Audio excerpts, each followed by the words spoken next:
എൻ്റെ പൊന്ന് ദൈവമേ, എങ്ങോട്ടാണാവോ ഈ നാടിൻ്റെ പോക്ക്? ഇത്രയും നാൾ വരെ കലാലയങ്ങളിൽ വിദ്യാർത്ഥികളുടെ ഇടയിൽ മയക്കുമരുന്ന് ഉപയോഗം, അതിനെ ചെറുക്കണം, അങ്ങനെ ഇങ്ങനെ, പിന്നെ ഓപ്പറേഷൻ തൂഫാൻ പോലുള്ള എന്തെല്ലാം കാര്യങ്ങളാണല്ലേ വളരെ തകൃതിയായി നടന്നുകൊണ്ടിരിക്കുന്നത്. അങ്ങനെ ഇതിൻ്റെ ഇടയിലാണ് മയക്കുമരുന്നുമായി അധ്യാപികമാരെ പിടികൂടിയത് എന്ന് കേൾക്കുമ്പോൾ അധ്യാപികമാർ തന്നെയാണോ എന്ന് സംശയിക്കേണ്ടിയിരിക്കുന്നു.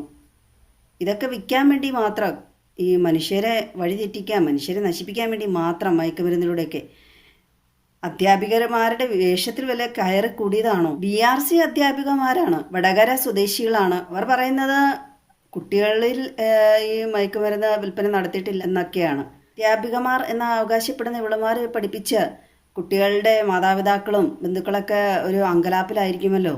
പിടിക്കപ്പെട്ടവരിൽ ഒരാൾ കായിക അധ്യാപികയാണ്. കരാർ അടിസ്ഥാനത്തിൽ നിയമനം ലഭിച്ചവരാണ്. അവർക്ക് ശമ്പളം കുറവാണ്. ആദ്യം പിടിക്കപ്പെട്ട 2 പ്രതികളിൽ ഒരാളുടെ അക്കൗണ്ടിലേക്ക് 15 ലക്ഷവും മറ്റൊരാളുടെ അക്കൗണ്ടിലേക്ക് 9 ലക്ഷം വന്നു എന്നൊക്കെയാണ് പോലീസ് മേധാവിയുടെ അഭിമുഖത്തിൽ കണ്ടത്. എന്താലേ കഥ? മാതാപിതാ ഗുരു ദൈവം എന്നുള്ള പിള്ളേർ കളിയാക്കി പറയാറുണ്ടല്ലേ, മാതാപിതാ ഗുരു ദൈവം എന്ന്. ഇത്തരത്തിൽ അധ്യാപികമാർ ഉണ്ടായിട്ടുണ്ടെങ്കിൽ എങ്ങനെ അധ്യാപകർക്ക് ലഭിക്കേണ്ട ബഹുമാനമെല്ലാം മറ്റുള്ളവരിൽ നിന്നെല്ലാം ലഭിക്കും? കാവ്യ, കീർത്തന, നിഷ്മ എന്നീ പ്രതികളെയാണ് അറസ്റ്റ് ചെയ്തത്. അതിൽ കീർത്തന എന്ന ആ അധ്യാപിക എന്ന് പറയുന്ന, ഇനി അധ്യാപിക എന്ന് പറയാൻ പറ്റില്ല, ആ സ്ത്രീ കുട്ടികൾക്ക് ഏർപ്പെടുത്തിയ കഴിഞ്ഞ പ്രാവശ്യത്തെ സർക്കാർ കുട്ടികൾക്ക് സ്കൂളുകളിൽ സൂംബ ഡാൻസിൽ ഈ കീർത്തന എന്ന ആ സ്ത്രീ ഡാൻസ് ചെയ്തപ്പോൾ അവരുടെ പക്കൽ നിന്ന് എന്തോ ഒരു പൊതി വെള്ള പൊടിയായിട്ട് താഴത്തേക്ക് വീണെന്നാണ്. ഇത് കുട്ടികളൊക്കെ മറ്റുള്ളവർ ശ്രദ്ധയിൽപ്പെടുത്തി, എന്നിട്ട് അവർക്കെതിരെ ഒരു നടപടി ഉണ്ടായില്ല. ഇപ്പോഴത്തെ പിള്ളേരല്ലേ, പിള്ളേരോട് പൗഡറാണ് അതാണ് ഇതാണെന്നൊക്കെ പറഞ്ഞുകൊണ്ട് പറ്റിക്കാമെന്നൊന്നും വിചാരിക്കട്ടല്ലോ. പിള്ളേർക്ക് അധ്യാപകരെക്കായി മറ്റുള്ളവരെക്കായി കൂടുതൽ മയക്കുമരുന്ന് സാധനങ്ങളെ പറ്റിയൊക്കെ കൂടുതൽ അറിവുണ്ടല്ലോ. അതുകൊണ്ട് കീർത്തന എന്ന അവരുടെ കയ്യിൽ നിന്ന് ഈ വെളുത്ത പൊടി വീണപ്പോൾ കുട്ടികൾക്ക് ഏകദേശം മനസ്സിലായി കാണുമല്ലോ.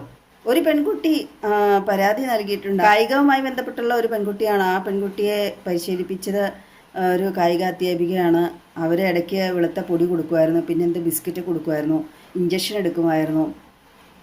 സ്റ്റീറോയിഡ്സ് എന്നുള്ള രീതിയിലായിരിക്കാം. ഇതെല്ലാം മയക്കുമരുന്നാണോ എന്ന് ഇപ്പോൾ സംശയമുണ്ടെന്ന് പറഞ്ഞ് ആ പെൺകുട്ടിയുടെ അമ്മ പരാതി നൽകിയിട്ടുണ്ട്. കായിക അധ്യാപികയാണ്, പരിചയമുള്ള ആളാകുമ്പോൾ വിശ്വസിച്ച് മേടിച്ച് കഴിച്ചാണെന്നാണ്. ഇപ്പോൾ ഇവരെ ഇങ്ങനെ അറസ്റ്റിലായി എന്നറിഞ്ഞപ്പോൾ അവർക്കൊരു സംശയം, മയക്കുമരുന്നായിരിക്കുമോ ആ കുട്ടിക്ക് നൽകിയതെന്ന്. BRCയിലെ മറ്റുള്ള അധ്യാപകരെ എല്ലാം ചോദ്യം ചെയ്യുന്നുണ്ട്. എന്താ അവസ്ഥയല്ലേ, വെയിലിൽ തന്നെ വിളവ് തിന്നുന്ന അവസ്ഥ. ഒരു ഡെലിവറി ബോയുമായിട്ട് കൂട്ടിച്ചേർന്നാണ് ഈ സ്ത്രീകൾ ഇത്തരത്തിൽ മയക്കുമരുന്ന് കച്ചവടം നടത്തിയിരിക്കുന്നത്. ആ ഡെലിവറി ബോയ്ക്കാണ് ഈ കണക്കിലധികം 1 കോടിയിലധികം രൂപയാണ് അക്കൗണ്ടിൽ വന്നതെന്നാണ് പോലീസ് മേധാവിയുടെ അഭിമുഖത്തിൽ പറഞ്ഞത്. ഇപ്പം ഏത് കേസെടുത്താലും സ്ത്രീകളാണ് എല്ലാത്തിലും മുൻപന്തിയിലല്ലേ. സർക്കാർ എയ്ഡഡ് സ്കൂളുകളിലെ അധ്യാപകർക്ക് അത്യാവശ്യം ശമ്പളമൊക്കെ ഉള്ളവരാണ്. അവർ ഈ പണിക്ക് എന്തായാലും പോവില്ല എന്ന് തന്നെ വിശ്വസിക്കുക. ഈ സ്ത്രീകൾക്ക് ശമ്പളം കുറവായതുകൊണ്ട് ഈ പൈസയോടുള്ള ആർത്തിമൂത്ത് ചെയ്താണെന്നാണ്. മാതാവിൻ്റെ പിതാവിൻ്റെ സ്ഥാനത്താണ് ഗുരുസ്ഥാനം. മറ്റുള്ളവർക്ക് മാതൃകയാവേണ്ട ഗുരുക്കന്മാരാണ് ഇത്തരത്തിൽ ചെയ്തിരിക്കുന്നത്. വലിയൊരു സാമൂഹ്യ വിപത്ത് തന്നെയാണല്ലോ മയക്കുമരുന്ന് എന്നുള്ളൊരു സംഭവം. ഓപ്പറേഷൻ തൂഫാൻ വന്നുകൊണ്ട് കുറച്ചൊക്കെ അതിനൊരു അറുതി വന്നിട്ടുണ്ട്, ഈ മയക്കുമരുന്ന് ഉപയോഗം, കച്ചവടം അല്ലേ. എന്തായാലും ഈ സ്ത്രീകൾ പഠിപ്പിച്ചിട്ടുള്ള കുട്ടികളെയൊക്കെ സർക്കാർ ഇടപെട്ട് പ്രത്യേകം കൗൺസിലിംഗ് നൽകുമോ? കുട്ടികളെയൊക്കെ പ്രത്യേകം എന്തെങ്കിലും ശാരീരികമായ പരിശോധനകളൊക്കെ നടത്തി കുട്ടികൾക്ക് ആരോഗ്യപരമായ രീതിയിലുള്ള ജീവിതം നയിക്കാൻ തക്കവണ്ണം മുമ്പോട്ടുള്ള അവരുടെ ഭാവിയെ സുരക്ഷിതമാക്കുന്ന രീതിയിലുള്ള എന്തെങ്കിലും സംവിധാനങ്ങളൊക്കെ ഏർപ്പെടുത്തുകയായിരുന്നെങ്കിൽ നന്നായിരുന്നു. ഈ പെണ്ണുങ്ങളൊക്കെ ഇങ്ങനെ തുടങ്ങി എന്നാ ചെയ്യൂലേ? ആണുങ്ങളെക്കായി കഷ്ടമായിട്ട് പിള്ളേരെ കൈകാര്യം ചെയ്യേണ്ടവരെ പിള്ളേര് കൈകാര്യം ചെയ്യേണ്ട അവസ്ഥയിൽ വരെ എത്തിയില്ലേ. ഇനി ഒരു അധ്യാപകർക്കും ഇതുപോലെ തോന്നരുത്. കുട്ടികളെ, സമൂഹത്തെ വഴിതെറ്റിക്കുന്ന രീതിയിലുള്ള പ്രവൃത്തികൾ ചെയ്യാൻ അതിന് തക്ക രീതിയിൽ തന്നെ ഈ പിടിക്കപ്പെട്ട പ്രതികളെ ശിക്ഷിക്കണം, ജാമ്യമൊന്നും കൊടുക്കാതെ. സുഖവാസമാണല്ലോ ഇപ്പോഴത്തെ ശിക്ഷ എന്ന വാക്കും കൊണ്ട് അർത്ഥമാക്കുന്നത്, ജയിലിൽ.